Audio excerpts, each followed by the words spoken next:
అదే RTV app వార్తల్ని క్షణాల్లో చదివే అవకాశం ఉంటుంది. ఒక న్యూస్ పేపర్, ఒక టెలివిజన్ ఛానల్ మీ చేతుల్లో ఎప్పుడూ ఉంటాయి. ఎస్వి జూ పార్క్లో ఘోరం చోటు చేసుకునింది.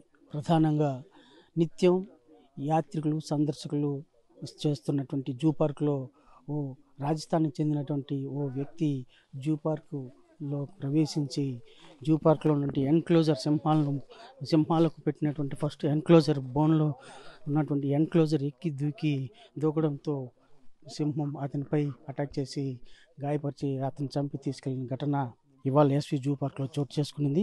ప్రధానంగా దీనికి కారణం ఎస్వి జూ పార్క్లో ఉన్నటువంటి సెక్యూరిటీ సిబ్బంది నిర్లక్ష్యం వల్లే ఇలాంటి ఘటనలు చోటు చేసుకుంటున్నాయని చెప్పి సర్వత్రా వినిపిస్తూ ఉంది. జూ పార్క్లో జరిగిన ఘటన మీద వాస్తవాలు ఏం జరిగింది అనేది సార్ మైసే గారు మనతో పాటు సార్ అడిగి తెలుసు. ఇక్కడ ఒక వ్యక్తిని సింహం అటాక్ చేయడం జరిగిందని ఇక్కడ ఫారెస్ట్ ఆఫీసర్స్ చెప్పడం వల్ల మేము తిరుపతి రూరల్ ఇన్స్పెక్టర్ నా సిబ్బంది రావడం జరిగింది.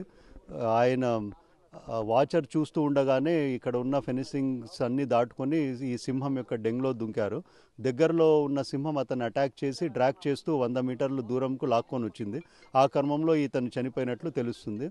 అతను దుంకినప్పుడు ఇక్కడ ఉన్న వాచర్ చూసి అరుస్తుండగానే దుంకేశాడు. ఇంకా తదుపరి విచారణలో ఏం జరిగిందనే తెలుస్తుంది. ఎస్వి జూ పార్క్లో సింహాలకు ప్రత్యేకంగా ఏర్పాటు చేసినటువంటి ఎన్క్లోజర్స్లో భద్రతా కారణాలు అంతంత మాత్రంగానే ఉన్నాయి. జూ పార్క్లో సందర్శకులను అనుమతించేటప్పుడు ఎన్క్లోజర్ల దగ్గరికి సాధారణంగా సందర్శకులను ఎవరిని అనుమతించరు, కొంతమందిని మాత్రమే అనుమతిస్తారు.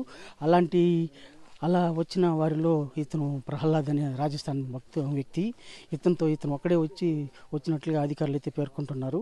ప్రధానంగా ఇతను ఏ కారణం చేత ఎన్క్లోజర్ ఎక్కి సింహం దీనిలోకి దూకాడు అనే విషయాన్ని అధికారులు దర్యాప్తులో చేపట్టారు. దర్యాప్తులో తేలుతుంది. వాస్తవంగా ఇవాళ జరిగినటువంటి ఘటన ప్రధాన కారణంగా పరిశీలిస్తే అధికారుల యొక్క నిర్లక్ష్యము, సెక్యూరిటీ సిబ్బంది అభద్రత లేని కారణంగానే ఇలాంటి ఘటన చోటు చేసుకుందని చెప్పి ప్రధానంగా విశ్లేషించవచ్చు. ఇదే కాకుండా ఇదివరలో గత 6 నెలల క్రితం ముందు కూడా ఇదే విధంగా ఒక బాలుడు ఎన్క్లోజర్ పై నుంచి గోడపై నుంచి ప్రమాదవశాత్తు పడిపోవడంతో సింహం చంపి తినేసినటువంటి ఘటన కూడా చోటు చేసుకుంది. అయినా కూడా అధికారుల్లో మార్పు రాలేదు. ఎస్వి జూ పార్క్ అధికారుల్లో మార్పు రాలేదు.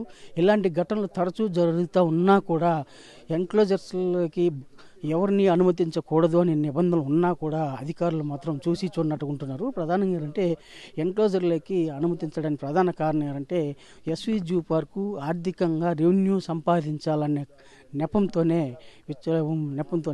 ఎన్క్లోజర్స్ అంటే ప్రవేశం లేని చోటికి కూడా యాత్రికులను సందర్శకులను అనుమతించడం వల్ల ఇలాంటి ప్రమాదాలు చోటు చేసుకుంటున్నాయి. ఈ ప్రమాదాలు నివారించేందుకు అధికారులు ఏ మేరకు చర్యలు చేపడతారనేది వేచి చూద్దాం. వీడియో జర్నలిస్ట్ మణితో రవి, ఎస్వి జూ పార్క్ నుంచి తిరుపతి. మరిన్ని వీడియోస్ కోసం ఛానల్ ని సబ్స్క్రైబ్ చేయండి. లేటెస్ట్ అప్డేట్స్ కోసం వాట్సాప్ ఛానల్ ని ఫాలో చేయండి. అండ్ లింక్ డిస్క్రిప్షన్ లో ఉంది.